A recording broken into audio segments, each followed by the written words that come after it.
The rhythmic thud of my running shoes on the pavement was the only sound in the world, a desperate mantra against the chaos in my head. The late October air, sharp and cold, burned my lungs with each ragged breath. I pushed harder, faster, as if I could outrun the truth that had been slowly poisoning my life for months. The suspicion was a constant gnawing presence, a shadow I could never quite illuminate. But tonight, I was going to find the light, no matter how harsh it was.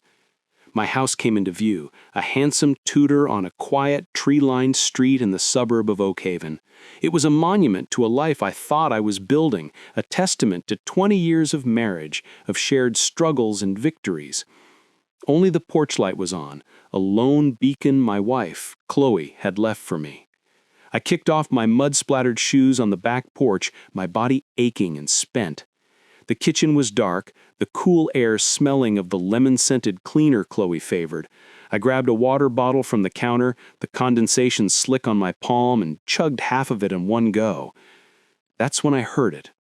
A voice, hushed and conspiratorial, drafting from the living room. "Bro, you have no idea. It's done. I got it all." I froze, the bottle halfway to my lips. The voice was unmistakable. Leo. Leo was the 22-year-old boyfriend of my daughter Maya. He was all cheap charm and sculpted hair, a business major who talked a bigger game than he could possibly deliver. I'd never liked him, but I'd tolerated him for Maya's sake. "Yeah, both of them," he whispered into his phone, a smug, gloating tone in his voice that made my skin crawl. "The architect mom, dude, she was wasted at that charity gala. And get this, she had no idea I was recording. Neither did the friend. I got every single detail, everything." My hand began to shake, the water bottle slipping from my grasp and hitting the tile floor with a dull thud, water splashing across my ankles. Chloe, my wife of 20 years, the woman who had started her own architecture firm from a dusty one-room office, who had sketched her first blueprints at our kitchen table while I worked 2 jobs to support us. The woman who had held my hand through the bankruptcy of my first construction business, who had believed in me when I had nothing but a pickup truck and a dream to start Thompson Custom Builds. She was my partner, my confidant, the foundation upon which my entire world was built. I stepped into the living room. Leo spun around from where he was lounging on our leather sofa, his face draining of all color in the soft lamplight. The phone was still pressed to his ear. "Get out," I said, my voice dangerously quiet. He was just, "Mr. Thompson, I was leaving." I said, "Get out. Now." He didn't need telling twice. He grabbed his designer jacket, a garish thing he probably spent a fortune on, and bolted for the front door like a startled deer. A moment later, I heard the obnoxious roar of his modified sports car, the squeal of tires as he peeled away from the curb of our peaceful street, shattering the night silence. I stood alone in the darkness of my living room, the only light coming from the street lamp filtering through the bay window. I drifted to the gallery wall of family photos, Chloe and me on our wedding day, young and brimming with impossible hope. Maya's kindergarten graduation, a gap-toothed smile. Our last vacation to the Colorado Rockies, the 3 of us sun-kissed and happy. A perfect, beautiful lie. My phone buzzed in my pocket, a violent shudder against my thigh. I pulled it out. A text from an unknown number. "Unknown. Check your email. You deserve to know the truth." With fingers that felt thick and clumsy, I walked to my study and opened my laptop. The screen glowed to life, illuminating the dark, wood-paneled room. There it was, sitting in my inbox like a venomous snake. A video file, sent from an anonymous remailer. The timestamp was from 5 hours ago, during the Oakhaven Preservation Society Black Tie Gala, an event Chloe had cheered. I didn't want to watch it. Every fiber of my being screamed at me to delete it, to preserve the last shred of my shattered illusion. But I had to know. I clicked play. The video was shaky, shot from a hidden angle, likely a phone placed on a nightstand. The room was dim, a lavish hotel suite I didn't recognize. And there was Chloe, my Chloe, in her elegant emerald green evening gown, now looking disheveled and undone. She was stumbling, laughing in that loose, uncoordinated way she did when she was far too drunk. And she wasn't alone. A man was with her. Not Leo. This man was older, maybe in his late 30s, with a gym-toned body and a smug, handsome face I'd never seen before. The camera captured everything. The intimate touches, the whispered words, the final, devastating betrayal of our marriage vows. I watched, numb and disembodied, as the woman I loved, the woman I had built a life with, dismantled 2 decades of trust in a few grainy, soul-crushing minutes. I closed the laptop with a snap that echoed in the silent room. The sound was final, like a coffin lid closing. I walked upstairs, my legs moving on autopilot. The master bedroom door was ajar. Chloe was passed out in the center of our king-sized bed, still in her slip, her elaborate updo now a messy cascade across the pillow. Her makeup was smeared, dark mascara tracks down her cheeks. The room reeked of expensive champagne and a cloying, unfamiliar men's cologne. In the connected bathroom, the evidence kept mounting. As I went to splash water on my face, I saw it in the small wicker trash can. A pregnancy test. I picked it up with a trembling hand. The digital readout was clear and unequivocal. Pregnant. We hadn't slept in the same bed, let alone been intimate, in over 4 months. Chloe had claimed stress, work pressures, headaches. I'd believed her. I'd been worried about her. A cold, hard fury began to crystallize inside me, replacing the numb shock. I went back downstairs to my study, bypassing the kitchen. I poured 3 fingers of single malt scotch into a heavy crystal tumbler and drank it in one burning gulp. Then I picked up the phone and called the only person I trusted implicitly.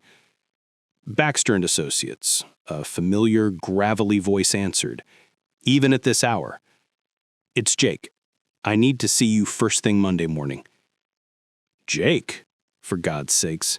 It's nearly 1 on a Saturday. What in hell's name is wrong? My marriage is over, I said, my voice eerily calm. And I'm going to need the best damn lawyer in the state. Monday morning was bleak and overcast, a heavy blanket of gray clouds mirroring the desolation in my soul. I'd spent Sunday in my workshop, surrounded by the scent of sawdust and polyurethane, trying to lose myself in the simple, honest work of sanding a maple tabletop for a client. I'd avoided Chloe, who had woken late on Sunday, bleary-eyed and claiming a migraine had wiped her memory of the latter part of the gala. She had moved through the house in her silk robe, making tea and talking about a new multi-million-dollar commercial project her firm was pitching, acting as if our world wasn't collapsing. "Jake, you're being awfully quiet," she'd said, slicing a banana onto her oatmeal with the same surgical precision she used to critique architectural plans. "Well," she said, sitting down across from me at the reclaimed barnwood table we'd picked out together, "I have some news that might cheer you up." She paused for dramatic effect, a little smile playing on her lips. "I'm pregnant." I looked at her then, truly looked. At 42, Chloe was still stunning. Her auburn hair was a masterpiece of subtle highlights, her green eyes sharp and intelligent. But now I saw the calculation in them, the practiced performance. "Pregnant," I repeated, the word ash in my mouth. "I know it's a surprise. We weren't trying, but sometimes the universe has other plans, right?" "Sometimes it does," I said, standing up and grabbing my jacket. "I've got to get to the shop." "Jake, aren't you happy? We're going to have a baby." I paused at the door, my hand on the knob. "When's your first appointment with Dr. Evans?" "Thursday at 3. He wants to do an ultrasound to date the pregnancy." I just nodded and walked out, the door closing behind me with a sense of finality. Now sitting across from Arthur Baxter in his cluttered, book-lined office above the old courthouse, I felt a grim sense of purpose. Arthur was in his late 60s, a bulldog of a man with a rumpled suit and a mind like a steel trap. He'd been my father's friend before he was mine, and he'd seen every kind of human misery the legal system could dish out. "You look like hell, Jake," he said, lighting a cigar in defiance of the city ordinances. "I feel worse," I replied, sliding my laptop across his desk. "Watch the video in my email. Then tell me what my options are." Arthur watched in silence, his expression growing grimmer with each passing second. When it ended, he leaned back in his creaky leather chair, blowing a plume of smoke towards the ceiling. "How long has this been going on?" "I have no idea. This is the first I've known of it, and she's pregnant." "So she says." "You're sure?" "I haven't been together since June, Arthur."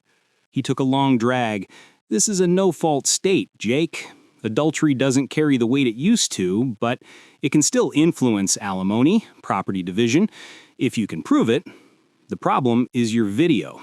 It's dark, her face isn't completely clear. A good lawyer, and Chloe will hire the best, will get it thrown out as inconclusive. It's also a potential illegal recording, depending on how it was obtained. So what are you saying?" "I'm saying we need more. Much more." Arthur stabbed out his cigar. "I'm going to be straight with you, son. Chloe isn't just your wife. She's a savvy businesswoman with a high-profile firm. She knows how to protect her assets. If you want to come out of this with your business, your home, and your dignity, you're going to have to be smarter and more ruthless than she is." "What are you suggesting?" "I'm suggesting you become the architect of your own salvation. Start documenting everything. Times, dates, locations. Get me bank statements, credit card bills, phone records. I want evidence I can use to bludgeon her legal team into submission. And for God's sakes, don't confront her yet." I left Arthur's office with a lead weight in my stomach. The idea of spying on my own wife made me feel diseased. But the image of that video, of the positive pregnancy test, steeled my resolve. That evening, I installed a discreet voice recording app on an old tablet and hid it in our bedroom. I felt a profound self-loathing as I did it, but Arthur's words echoed in my mind. "You have to be smarter." Chloe came home late, wafting in on a cloud of perfume and self-importance. "Sorry, darling, endless deposition prep for the Henderson project." "Should you be this stressed if you're pregnant?" I asked, my voice carefully neutral. She waved a dismissive hand. "It's fine. A little pressure is good for the baby. Keeps us both sharp." Another lie. When she was pregnant with Maya, she had wrapped herself in cotton wool, practicing yoga and meditating daily. I went to bed early, feigning exhaustion. Around 11:30, I heard her on the phone downstairs, her voice a hushed, urgent whisper. I crept to the top of the staircase. "I can't keep this up. Jake's being weird, quiet. I don't think he knows, but he's suspicious. Yes, Thursday at 3. Dr. Evans. I'll call you after. I know. Just a little longer." My hands clenched into fists. She was talking to him. The man from the video. The next morning, I did something I never thought I would. I followed my wife to work. Her firm, Sterling Designs, occupied the top 2 floors of a gleaming glass tower downtown, a monument to her success that I had once admired. I parked in a garage across the street and watched the entrance. At 10:15 a.m., a black Porsche 911 pulled up. The man from the video got out. He was tall, with the easy athleticism of a former college jock, dressed in an expensive, tailored suit that probably cost more than my monthly mortgage. He walked into the building with the unearned confidence of a man who had never had to actually build anything with his own hands. My phone vibrated. It was Maya. Dad, I need to talk to you about something. What's wrong, sweetheart? It's about Leo. We broke up. Oh, I'm sorry, honey. What happened? He's been so secretive, and he said some really disgusting things about Mom. What kind of things?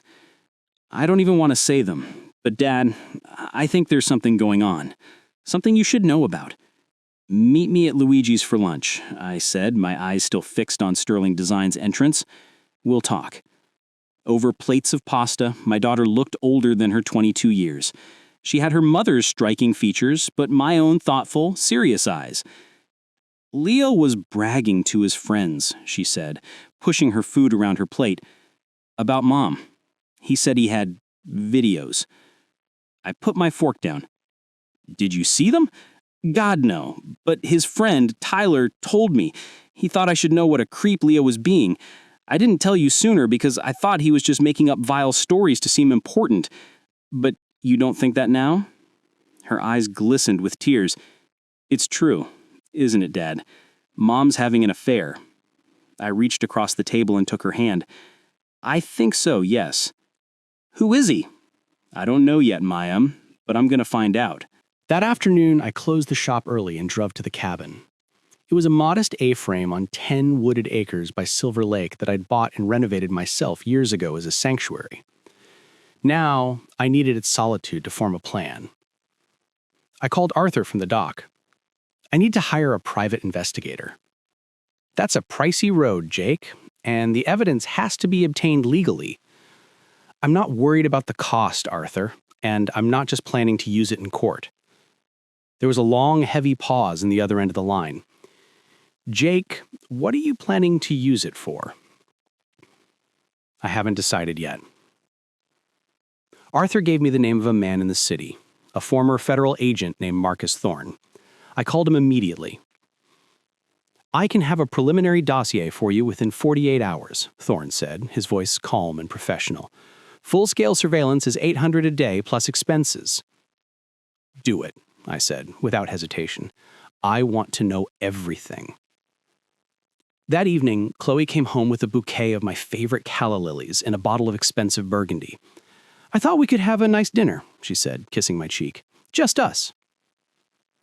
We ate by candlelight, making stilted conversation about Maya's art history degree and the new line of sustainable hardwoods I was sourcing. She was performing the role of the perfect wife with chilling accuracy. Jake, I know I've been distant lately. The pregnancy, the stress of the new project, it's a lot. Which project is that? I asked, taking a sip of wine. The waterfront revitalization, the one with the glass atrium. Another lie. I knew for a fact that project had been awarded to a rival firm 3 weeks ago. I love you, she said, reaching for my hand. I want you to know that, no matter what happens. What's going to happen, Chloe? Nothing. I want to make sure you know how much this family means to me. Later, after she'd gone to sleep, I checked the recording from the hidden tablet. It was mostly mundane, but as I scrolled, I found a gap.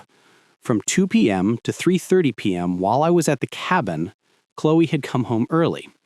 The recording picked up the sound of the shower running, drawers opening and closing, and then her leaving again. She had never mentioned coming home early. Marcus Thorne called me on Thursday morning. Your wife is involved with Damian Ross, he said without preamble. 34 years old, he's a commercial real estate developer. They've been involved for at least 8 months. The name hit me like a physical blow. Damian Ross. I knew of him, a flashy, headline-grabbing developer known for slick deals and tearing down historic buildings to put up soulless glass boxes. He was the antithesis of everything my small custom-built business stood for. How sure are you? I asked, my voice tight. I have photographs, video of them entering his penthouse apartment on Tuesday and Thursday afternoons. Your wife tells her assistant she's at client meetings. She's also been using a corporate credit card to pay for a suite at the Grand Heritage Hotel every Saturday night for the past 5 months. The registry shows 2 guests. Send me everything, I said, my knuckles white as I gripped the phone. Mr. Thompson, I have to ask, what is your intention with this information? Justice, Mr. Thorne, one way or another. That afternoon, while Chloe was at her fictitious doctor's appointment, I drove to one of Damian Ross's current construction sites. It was a hive of activity, a steel skeleton reaching for the sky. Ross was easy to spot, holding court in the middle of the site, wearing a hard hat over his perfectly styled hair, pointing and gesturing with an arrogant flourish. I watched him, this man who is systematically dismantling my life. He was everything I wasn't, slick, connected, and utterly without scruples. He represented a world of shortcuts and backroom deals, a world Chloe had apparently decided she preferred to ours. My phone buzzed with a text from Chloe. Appointment went great. Baby is healthy and strong. Home by 7 with dinner. XO. More lies. According to Thorne's report, she was in Damian's penthouse, likely planning their future with the money she was about to try and take from me. I went home and waited. She arrived at 7:15 with Thai food and a radiant smile. How was the appointment? Perfect. Dr. Evans says I'm the picture of health. The baby is due in late May. That's wonderful. Did you get an ultrasound picture? The printer was having technical difficulties. We'll get them next time. I nodded, opening a container of Penang curry. I ran into Arthur Baxter today. He said his nephew saw you at the Grand Hotel last Saturday. Said you were looking like you were in a serious business meeting. Chloe's chopsticks froze. Oh, that, yes, a potential investor from out of town. Very hush-hush. Must be a big investor to meet at a hotel. Some clients prefer the discretion, she said, her voice a little too sharp. We ate the rest of the meal in a tense silence. She was constantly checking her phone, her thumbs flying across the screen. That night, I sat in my workshop, surrounded by the blueprints and models of honest work. I opened the files Marcus Thorne had sent me. There were dozens of photos. Chloe and Damian entering his building, Chloe and Damian at the hotel, Chloe and Damian having an intimate dinner in a secluded corner of a restaurant in the next county, laughing, his hand covering hers. The final photo was from this afternoon. Chloe leaving Damian's building at 4:30 p.m., her suit jacket wrinkled, her hair slightly messy, a small, satisfied smile on her face. A smile I hadn't seen directed at me in years. I closed the files. The plan that had been forming in the back of my mind since I'd first seen that video now clicked into place with cold, brutal clarity. It was no longer about just gathering evidence for a divorce. It was about making them pay for every lie, every betrayal, every moment of stolen happiness. On Friday, I told Chloe I was spending the weekend at the cabin to work on the new deck. That sounds lovely, she said, not looking up from her tablet. I'll probably be buried in work anyway. I loaded my truck with tools and supplies, making a show of it. Then I drove to the cabin, parked my truck inside the garage, and waited for nightfall. At 8 p.m., under the cover of darkness, I drove back to town in the old, unremarkable sedan we kept at the cabin for errands. I parked several blocks from Damian Ross's downtown penthouse and walked the rest of the way.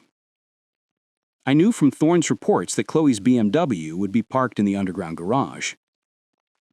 I found a shadowed alcove across the street from the building's entrance and waited.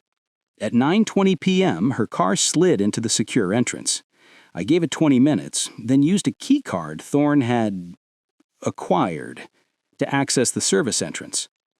The elevator ride to the penthouse floor was silent and smooth. I could hear my own heartbeat thudding in my ears. Their voices were audible through the heavy oak door of his apartment. I can't keep lying to him, Damian. Jake's a simple man, but he's not stupid. He's getting suspicious. So let him be suspicious. You're not happy. You haven't been happy for years. You told me you feel like you're suffocating in that suburban mausoleum. It's not that simple. The business, the house, Maya's trust fund, it's all intertwined. We can leave tomorrow. I have contacts in Dubai. We can start fresh. With what money? Jake would get half of everything in a divorce. Not if he doesn't know about the Cayman account. I stopped breathing. The Cayman account. That money was just a safeguard, just until I could extricate myself cleanly. How much is in there now? Almost $300,000. It's the proceeds from the Kirby Estate project, plus what I've been redirecting from the firm's operating account. The air left my lungs. She wasn't just an adulteress. She was a thief. She was embezzling from her own company. That's more than enough to disappear, Damien said, his voice greedy. We can be on a beach by Monday. What about the baby? What about it? The paternity test won't be definitive for a while, but the timeline, it's more likely mine. I'd heard enough. I pulled out my phone, opened the recording app, and pushed the door open. It was unlocked. They were on a white sectional sofa that cost more than my first truck, a bottle of champagne between them. Chloe saw me first. Her wine glass slipped from her hand, shattering on the marble floor, a spray of red like blood. Jake, what? How did you get in here? Listening to my wife plan to rob me blind and run off with her... What are you, Damien? Her boy toy? Her financial advisor? Damien stood up, smirking. He was even more insufferable in person. You need to leave, Thompson. This is trespassing. Trespassing? I let out a cold, hard laugh. I think the DA will be more interested in grand larceny and embezzlement. How's that for trespassing? Chloe was on her feet, her face a mask of panic. Jake, please, let me explain. Explain what? How you've been funneling money into an offshore account? How you're pregnant with his child? I held out my phone. Or should I just let this recording do the explaining to the state bar and the IRS? Damien took a step toward me, trying to use his height to intimidate me. You have no idea what you're dealing with. I'm dealing with a con man and a thief. I build things with my hands, Ross. You build houses of cards, and I'm about to blow yours down. He made the mistake of putting a hand on my chest to shove me back. It was all the justification I needed. My right hook, honed from 30 years of swinging a sledgehammer and driving nails, caught him flush on the jaw. There was a sickening crack, and he crumpled to the floor, mooning. Stay down, I advised him, shaking the pain out of my hand. This won't end well for you. I turned back to Chloe, who was sobbing now, real, terrified tears. Jake, I'll give it all back. I'll do anything. Here's what's going to happen, I said, my voice ice. You will transfer every cent from that Cayman account back to your firm's coffers by 9 a.m. tomorrow. You will resign from Sterling Designs, citing health reasons, and you will sign whatever divorce papers Arthur Baxter puts in front of you, giving me full ownership of Thompson Custom Builds, the house, and my retirement accounts. You can keep your car and whatever's in your personal checking account. And if I don't, she whispered. I held up my phone again.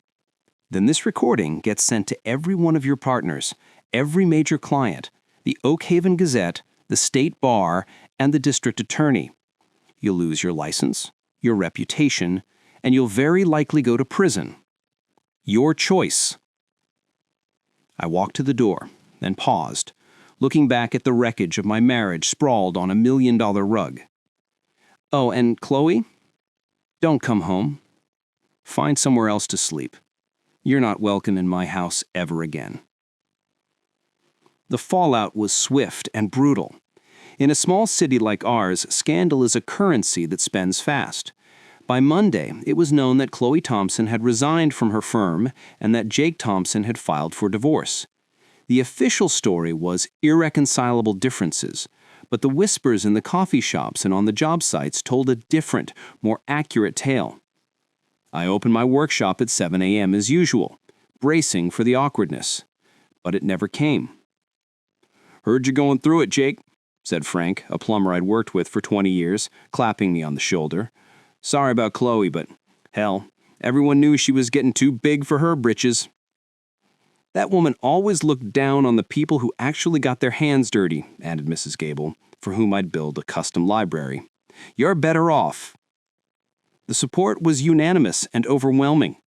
Chloe's relentless social climbing and condescending attitude had built her a house of cards, and my revelation was the gust of wind that toppled it. Arthur called at noon. Chloe's lawyer is ready to deal. She'll agree to all your terms, the house, the business, everything, in exchange for your silence and a non-disclosure agreement regarding the embezzlement. What about the offshore account? She claims it's already been returned. It had better be. And Arthur? No NDA. I'm not protecting her. The deal is she walks away with nothing, and I stay quiet. If she balks, we go public. Jake, without the NDA, this could get very ugly for her. She made her bed, Arthur. Now she gets to lie in it. That evening, Maya came to see me at the workshop. She looked exhausted. Dad, Mom called. She says you're trying to ruin her. I put down my chisel. Your mother embezzled $300,000 from her clients, Maya. She was planning to run away with Damian Ross. She's pregnant with his child.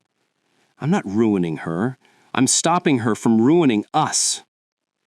Tears welled in her eyes. I just want things to go back to how they were. So did I, honey. But that was a fantasy. This is the reality, and we have to live in it.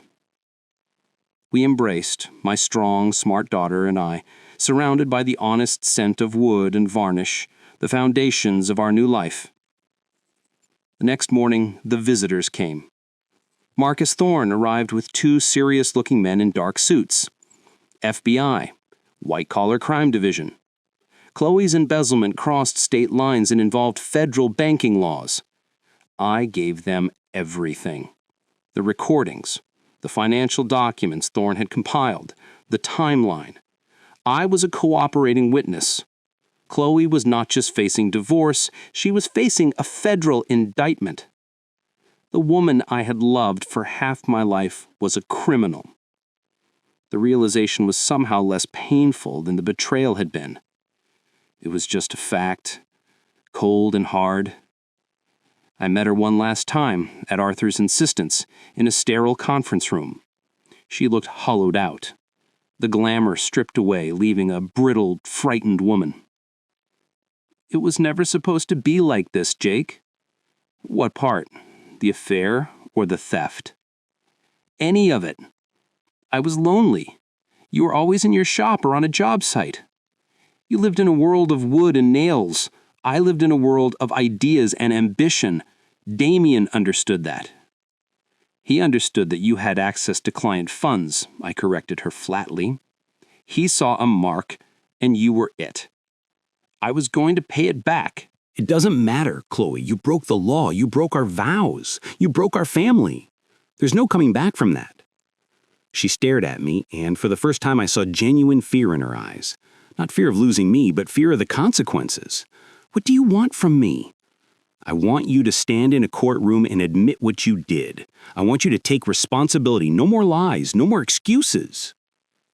She was sentenced to 40 months in a minimum security prison in Connecticut. She pled guilty to wire fraud and embezzlement, the adultery just a sordid footnote in the legal proceedings. Damian Ross, faced with his own potential charges for conspiracy, turned state evidence against her and walked away with probation. The coward had sold her out to save his own skin. I wasn't surprised. The divorce was finalized shortly after. I got everything I asked for, the house, the business, my freedom. The offshore money was seized by the feds. Maya, showing a resilience that awed me, postponed her graduate studies in art curation to help me run the business side of Thompson Custom Builds. We should diversify, she said one night over pizza at the house. Start a high-end kitchen and bathroom modeling division. The profit margins are better and it's less seasonal. I looked at my daughter, this fierce, brilliant young woman, and felt a surge of pride so strong it almost brought me the tears. Let's do it, I said. Within a year, Thompson and Daughter Design Build was the most sought-after custom builder in the county. Maya's eye for design and my commitment to quality were an unbeatable combination. We hired more crew, bought new equipment, and I taught her everything I knew about the trade. She was a natural. I received one letter from Chloe in prison. She was working in the library, she said. She was remorseful. She hoped we could find a path to forgiveness one day. I read it once, then threw it in the wood stove. Some bridges, once burned, cannot and should not be rebuilt. Life settled into a new peaceful rhythm. I dated occasionally, a nice, sharp-witted bookstore owner named Clara who liked to hike and didn't mind sawdust. It was comfortable and uncomplicated. I had no desire to ever marry again. 5 years later, at the town's summer street fair, I saw her, Chloe. She was thinner, her face lined with a hardship that wasn't just physical. She was out, living in a halfway house, working as a draftsperson for a small engineering firm. She approached our booth where Maya and I were selling raffle tickets for the local animal shelter. "Hello, Jake," she said, her voice timid. "Maya." "Mom," Maya said, her tone carefully neutral. "You both look wonderful," Chloe said, her eyes taking in our successful happy booth. "The business is thriving." "It is," I said. I wanted to apologize. I know it doesn't fix anything, but I am truly sorry for the pain I caused. I just nodded. "I'm glad you're okay, Mom," Maya said, offering a small, forgiving smile. "I'm trying. I'm working, keeping my head down." She looked at me. "I heard you're seeing someone. Clara?" "We're friends," I said. "You deserve to be happy, Jake." An awkward silence descended, filled by the joyful noise of the fair around us. "I should go," she said finally. "I just wanted to see you, to say I'm sorry." She turned and melted back into the crowd, a ghost from a life I no longer recognized. Later, as Claire and I walked through the fair, sharing a bag of caramel corn and watching the fireworks explode over the town square, she squeezed my hand. "Was that hard?" she asked. "Not as hard as I thought it would be," I admitted. "She's part of my past, a chapter I've closed." As the grand finale lit up the sky, I thought about the long, painful road that had led me here. The betrayal that had shattered me had also freed me. It had forced me to see the strength I had inside, the love of my daughter, the respect of my community. I had learned that you could be a good man without being a pushover, that standing up for yourself wasn't an act of aggression, but an act of self-respect. Chloe had tried to steal my life, my future, my security. In doing so, she had given me the one thing I needed to take it all back: the truth. And with that truth, I hadn't just taken my life back, I had built a new one, stronger, more honest, and more truly mine than the one she had stolen. The final firework faded, leaving a trail of sparkling dust drifting down toward the dark silhouette of the town. Clara leaned her head on my shoulder, and together we walked toward the future, leaving the ashes of the past firmly behind us. I had survived. I had rebuilt. I had won.